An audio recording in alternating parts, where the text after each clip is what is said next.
Seguindo aqui no nosso conteúdo da teologia bíblica de missões, nós passamos ali pela questão do conceito de reino e chegamos agora, caminhando, né?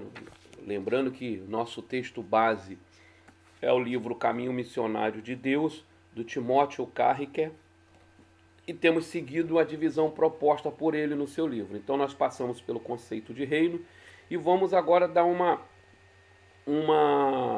introduzida, digamos assim, nesse assunto profetismo de Israel, o surgimento, por assim dizer, desse papel profético. Com o estabelecimento da monarquia, começa o desvio do povo através do seu representante, que é o rei. Começa então a haver o desvio da adoração. Lembrando que nós falamos ao longo da parte de conceito de reino, estabelecimento da monarquia, que um dos papéis do rei era governar com equidade, com igualdade, parcialidade, defender a causa do pobre, do oprimido e conduzir o povo à verdadeira adoração ao único Deus Yahvé. E como nós bem conhecemos a história da monarquia de Israel, muitos são os desvios que acontecem nesse período na história do povo de Israel. Com isso, né, entram em cena os profetas.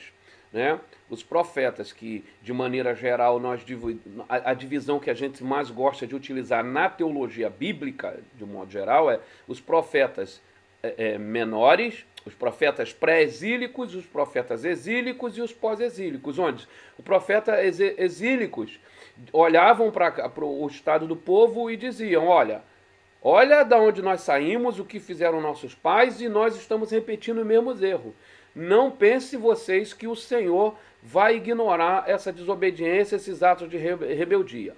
Já os profetas exílicos diziam: vejam, o que nossos pais fizeram, nós repetimos o mesmo erro, fomos advertidos pelos profetas que vieram antes de nós, mas nós não mudamos o nosso caminho. Todavia, esse tempo que nós estamos vivendo de exílio não é o fim.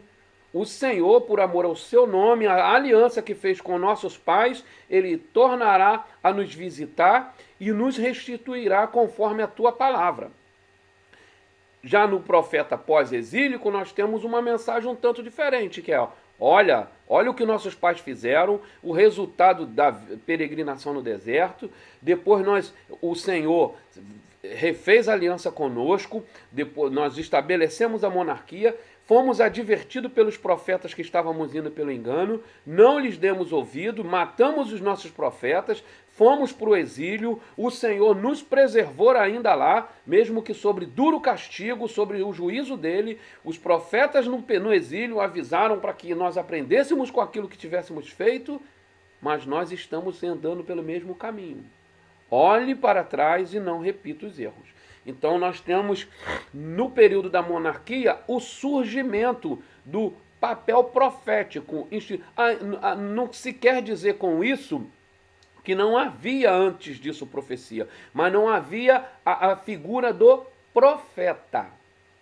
Nós vamos ver uma breve menção à profetisa Débora, mas a parte Débora, a parte Balaão, aquele profeta confuso, nós não temos aquela figura do profeta, como a partir do estabelecimento da monarquia, que nós vamos verificar o surgimento de grandes nomes dentro do profetismo de Israel, tanto em sinais miraculosos, como foi o caso de Elias e Eliseu, quanto em volumes de obra, né, até por isso, quando falamos em volume de obra, nós vemos a divisão que é proposta nas traduções de profetas maiores e menores, que não tem a ver com maior importância ou menor importância, mas com o volume da sua obra, da sua produção, onde o maior volume está sempre associado aos profetas que a gente fala, os profetas da corte, os profetas que serviam no templo ou no palácio.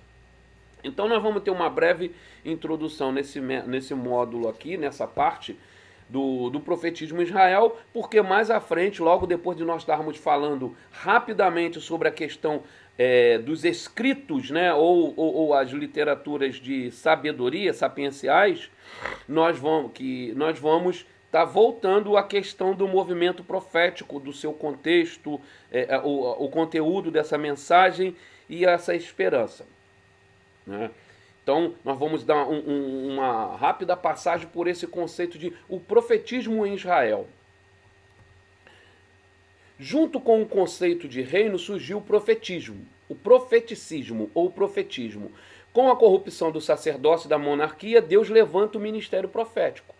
Começou nos dias de Samuel para controlar e conter divinamente a autoridade da monarquia. Então nós vemos o primeiro profeta, assim, profeta monárquico, que é o Samuel, né? Que a gente fala que o livro de Samuel, e não só o livro, mas Samuel, ele é a ponte, é a transição entre o período de Israel como teocracia para a monarquia, né? O período do julgamento pelos juízes para o governo do rei, do monarca. E nessa ponte, o Samuel ele se apresenta como o primeiro profeta monárquico, né? Que é a voz de Deus para orientar o rei, orientar e exortar e corrigir o rei para que este vivam de acordo com aquilo que o Senhor estabeleceu. Então, o profeta representava uma transição da maneira como Deus se relaciona com Israel. Os profetas denunciavam os erros em todas as esferas, né, sociais e religiosas da sociedade e da monarquia. Eram os arautos do reino de Deus, eram protetores da teocracia. É importante ver isso, que ainda que quando a gente tem aquele movimento de ruptura do período de juízes para o período da monarquia, onde fica ali explícito que o povo rejeitava em alguma medida o governo de Deus para ter um governo à semelhança dos povos que os cercavam, ainda assim o Senhor quer ser o governante, e é o governante, e o Senhor quer ser o governante do seu povo, porque a exemplo dos juízes que eram estabelecidos pelo Senhor, os reis eles têm que conduzir o povo à adoração a Yahvé. O Senhor continua, o regime continua, entre aspas, sendo teocrático. Por quê? Quem dita a forma com que o governante, o monarca, conduz o povo é Deus. E dessa feita agora através do papel dos arautos do reino, ou seja, os profetas. O papel redentor dos profetas, relembrar a aliança, denunciar e trazer a mensagem de esperança. Então, relembrar a aliança, a relação singular entre Deus e Israel para a redenção espiritual. Denunciar as injustiças sociais, redenção social. Mensagem de esperança, saúde e prosperidade na terra, redenção cultural. Nós vemos isso nos profetas, os profetas que denunciam a injustiça, o abandono do órfão, da viúva. Nós vemos o tempo todo os profetas lembrarem da aliança, lembra-te, né, da aliança que Yahvé celebrou com seus pais ainda no deserto. Todo o tempo vai trazendo a memória. Há um exercício ao longo da tradição, não só profética, mas na tradição do povo de Israel, de trazer à memória os grandes feitos do Senhor. E a gente vê isso retratados nos Salmos de forma maravilhosa. A adoção cada vez maior na fé israelita de conceitos religiosos da cultura ao seu redor, aquele risco que nós falamos, né, que Israel incorria da questão do sincretismo, e onde a gente apontava que Israel, por muitas vezes, esses povos ao redor com a sua cultura e religião pagã serviram de pedra de tropeço para eles. Foi o que o Senhor mesmo deixou a partir da desobediência de Israel, para que eles os servissem para Israel como uma armadilha. Alguns monarcas introduziram o paganismo cananeu em Israel, especialmente Onri e Acabe. Né? Acabe é lembrado muito por causa dessa introdução do paganismo em Israel, mas nós não podemos perder de vista o rei Salomão, que trouxe para dentro do reino muitos elementos dos cultos né, dos povos que rodeavam Israel. Ainda que você percebesse em Salomão uma preocupação de que ele não fizesse essa adoração a deuses estranhos, como acontecia com Acabe, ele não estimulasse o povo a participar, mas ele trouxe para dentro de Israel, nas suas alianças políticas, os cultos estranhos, porque ele estabelecia altares, né, capelas, por assim dizer, como nós conhecemos hoje. Você vai no hospital, tem uma capela. Ele estabelecia locais de culto para suas esposas, para oferecer cultos a seus deuses, né? A adoração ao deus pagão Baal, a Astarote e a Sera. Seus cultos e rituais pervertidos estiveram, né, na vida de Israel. Nesse contexto, antecipando os profetas escritores, nós vemos o surgimento de Elias, usado para chamar Israel à decisão definitiva de a quem servir. Até quando vocês vão oscilar entre duas opiniões? Se o Senhor é Deus, sigam-no, mas se Baal é Deus, sigam-no. O povo, porém, nada respondeu. Então nós conhecemos aquele evento tradicional, né, onde a história de Elias é muito conhecida nossa, né, aqueles eventos espantosos, né, através da instrumentalidade de Elias. E Elias é o tempo todo ao longo da revelação de Deus sendo mencionado. Elias é mencionado no Evangelho, Elias é mencionado nas cartas, né. Eu gosto muito do exemplo que quando Tiago chama o exemplo de Elias, né, nos exortando a oração decidida, a oração de quem acredita na resposta de Deus. Ele fala que Elias era homem como nós, sujeito às mesmas paixões, mas orou e a chuva parou, e depois orou e a chuva voltou. Então, através de Elias, Deus desligou a chuva, parou o ciclo da natureza e provocou um desafio aos profetas de Baal. Pela sua vitória, deixou claro a incomparabilidade e a unicidade de Yahvé. Isso desencadeou não só um confronto aos deuses, mas também uma denúncia de toda estrutura social opressora e promíscua.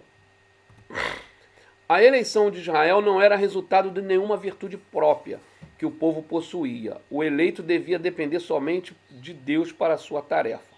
Como nós já lemos no capítulo 4, né? Nós lemos na semana passada aquela parte do livro do capítulo 4,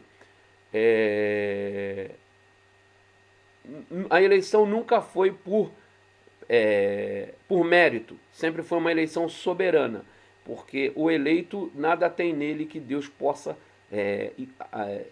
como diz, que Deus tenha sido atraído por isso. O nome de Deus e o tabernáculo apontam para a restauração da presença de Deus no meio do povo.